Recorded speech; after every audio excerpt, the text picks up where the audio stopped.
oração encontro calma, na oração encontro paz. Olá, meus queridos, Primeira Igreja Batista em Éden, meus queridos ouvintes, aqueles que estão me acompanhando, a minha oração é que Deus nos abençoe, que Deus fale aos nossos corações. Estamos estudando o Salmo 23 e nós estudamos já o primeiro verso, o Senhor é o meu pastor e nada me faltará, e agora estamos estudando o segundo verso, a parte A. Então, estamos considerando as maiores causas que levam a pessoa ao estresse e também o remédio apresentado pela palavra de Deus, o antídoto da palavra de Deus, os anticorpos da palavra de Deus. Então, nós estamos apresentando esses motivos que nos levam, essas causas que nos levam ao estresse e também o remédio.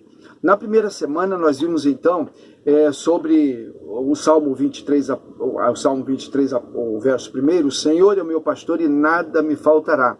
E nós vimos então que a primeira causa que leva a pessoa ao estresse, a ansiedade. A ansiedade então, e vimos que ela é improdutiva, ela é irracional, ela é prejudicial, a ansiedade, eu estou repetindo isso, ela não pode mudar o seu passado, ela não transforma o seu futuro, mas ela arrebenta com o seu presente. É como se você estivesse marcando passos ou acelerando o carro em ponto morto. Você queima gasolina, você queima a energia, mas você não sai do lugar. A ansiedade faz isso.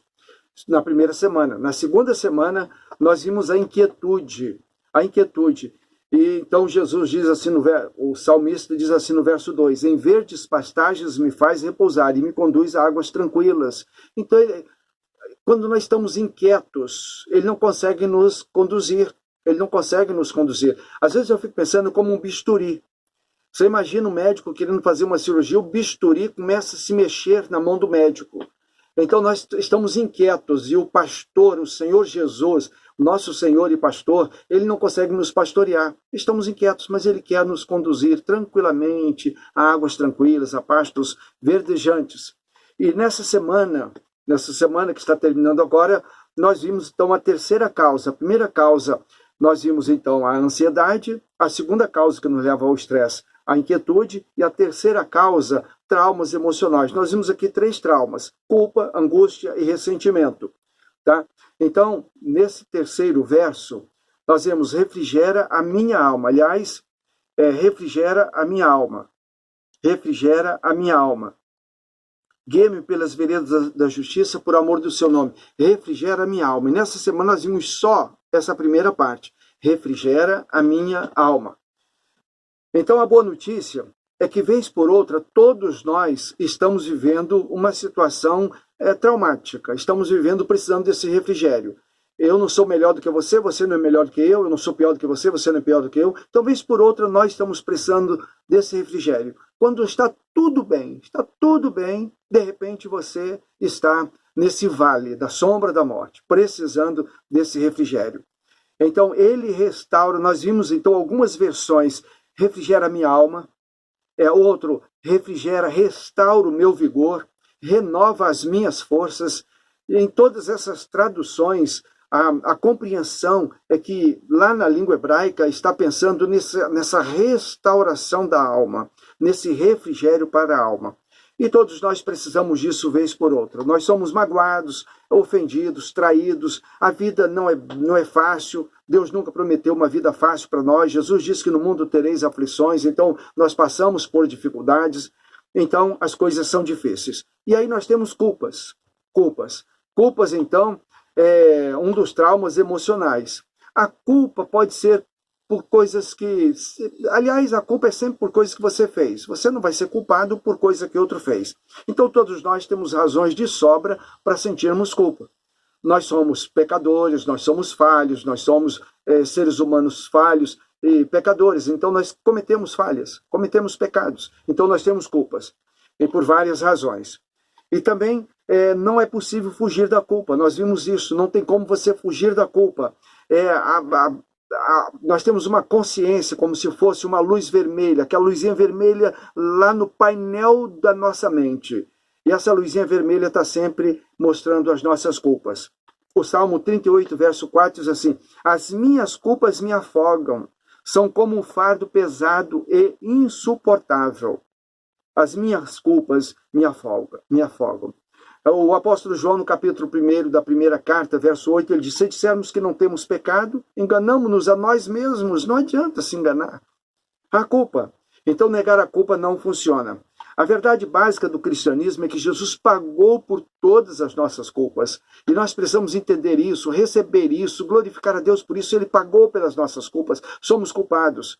Então nós praticamos erros, mas Jesus, ele pagou pelos nossos pecados lá naquela cruz.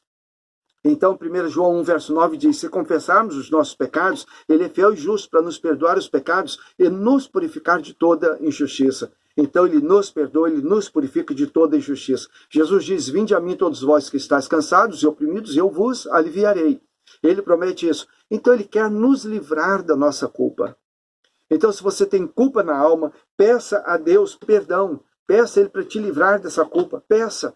E ele vai fazer isso, porque o que ele mais quer fazer é trazer refrigério à nossa alma, é nos livrar das nossas culpas.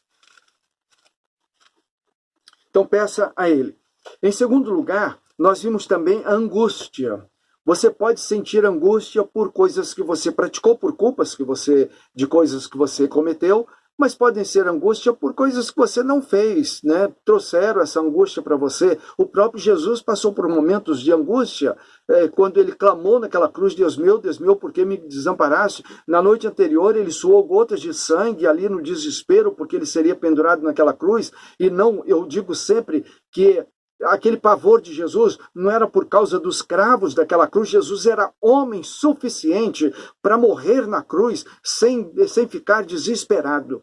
Mas o problema de Jesus é que ele levaria sobre si os meus pecados, toda a vergonha dos meus pecados, a vergonha dos seus pecados, a vergonha dos pecados do mundo inteiro, a ignomínia. Então essa vergonha da cruz, ele sofre por isso.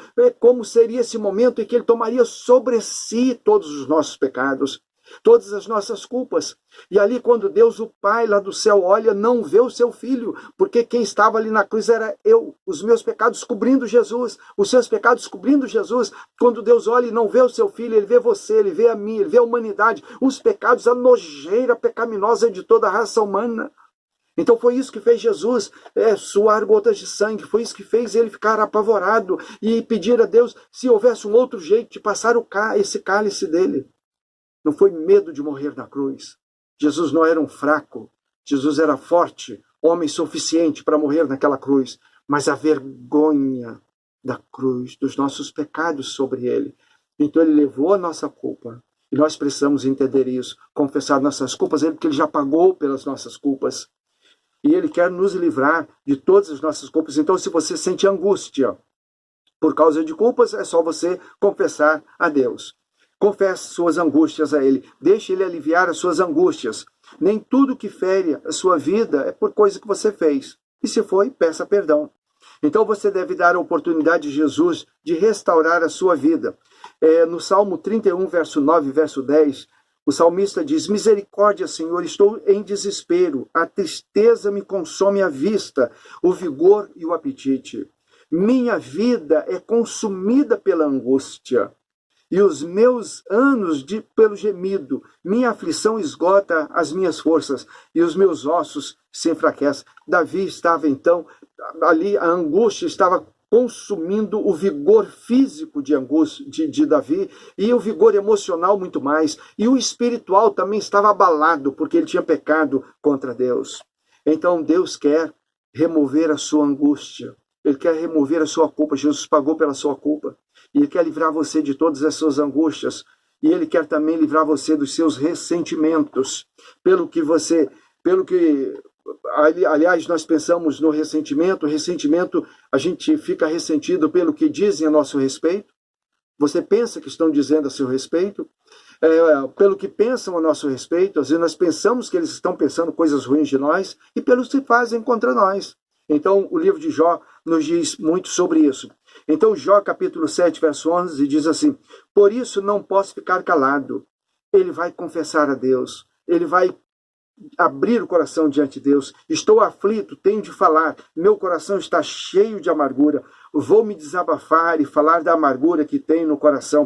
Ó Deus, não me condenes. Então Jó desabafou, e Deus não ficou surpreso, Deus não castigou Jó por conta disso. Então você precisa de compartilhar a sua dor. Dissemos isso ontem, mas eu estou fazendo uma recapitulação insistindo nisto. Você precisa abrir o seu coração. Você precisa fazer isso diante de Deus. Mas talvez para começar, você precisa procurar um conselheiro, alguém da sua confiança. Um conselheiro, uma conselheira, alguém idôneo, alguém que tem a vida no altar do Senhor. E você abrir o seu coração e pedir uma orientação, uma oração. Então converse com essa pessoa.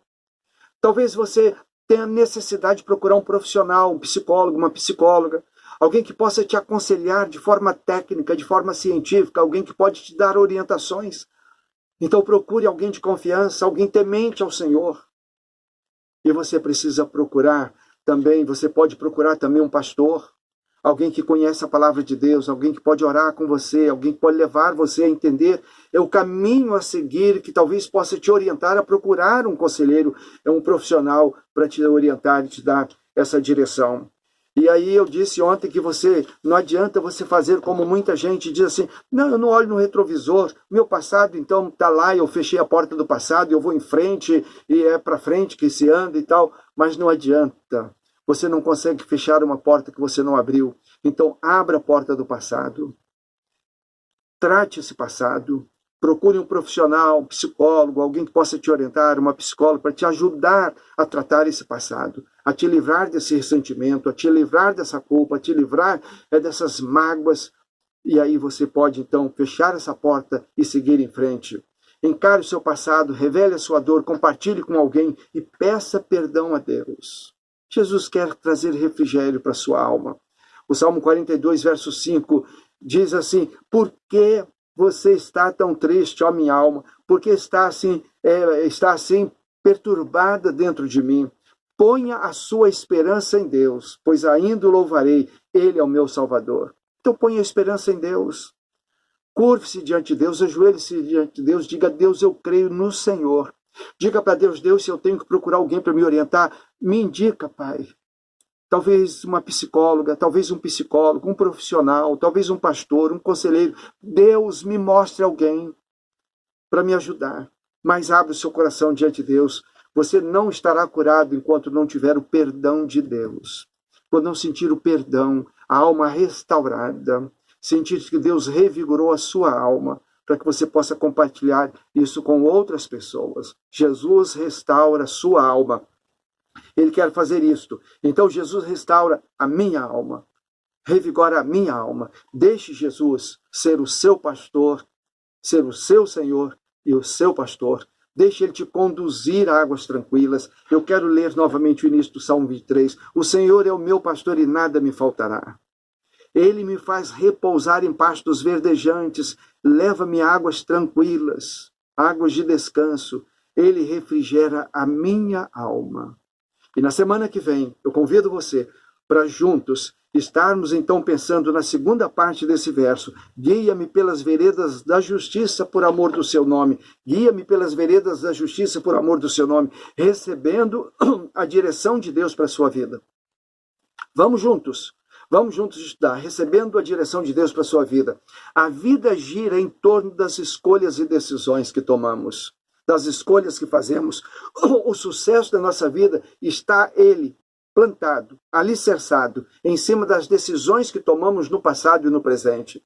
Então, vamos pedir a Deus para nos conduzir, para nos guiar por caminhos retos. Se decidimos errados, fracassaremos. A escolha determinará a nossa vida, o sucesso da nossa vida e as consequências também. Como seres humanos, nós somos inclinados a seguirmos caminhos tortuosos, caminhos errados, por sermos seres humanos. Decidir errado pode afetar a sua vida inteira, toda a sua vida. Então o Salmo 23, a parte B, a parte 23, 3, a parte B. Ele me guia por caminhos de justiça, por amor do seu nome. Então o remédio é deixar Deus dirigir a sua vida, porque o Senhor é o seu pastor. Ele é o seu pastor. e nada te faltará. Ele alimenta, ele supre, ele protege, ele guia, ele orienta, ele dá direção. Ele dá direção. Deus está dizendo: darei direção à sua vida se você me permitir. Então vamos juntos continuar estudando Salmo 23. E na semana que vem vamos pedir a Ele: Senhor, guia-me por caminhos de retidão. Em nome de Jesus. Amém. Vamos orar? Pai querido, bem, obrigado, Pai, por esse momento quando estamos refletindo na Tua santa e doce palavra. Eu quero pedir, Pai, por essas pessoas que estão me acompanhando, estão me ouvindo, que o Senhor as abençoe, Pai, de que elas possam estar sendo alcançadas pela beleza, pelo poder da Tua palavra. E dê também, Pai, que elas possam ter paciência para continuar, Pai, estudando comigo a Tua palavra.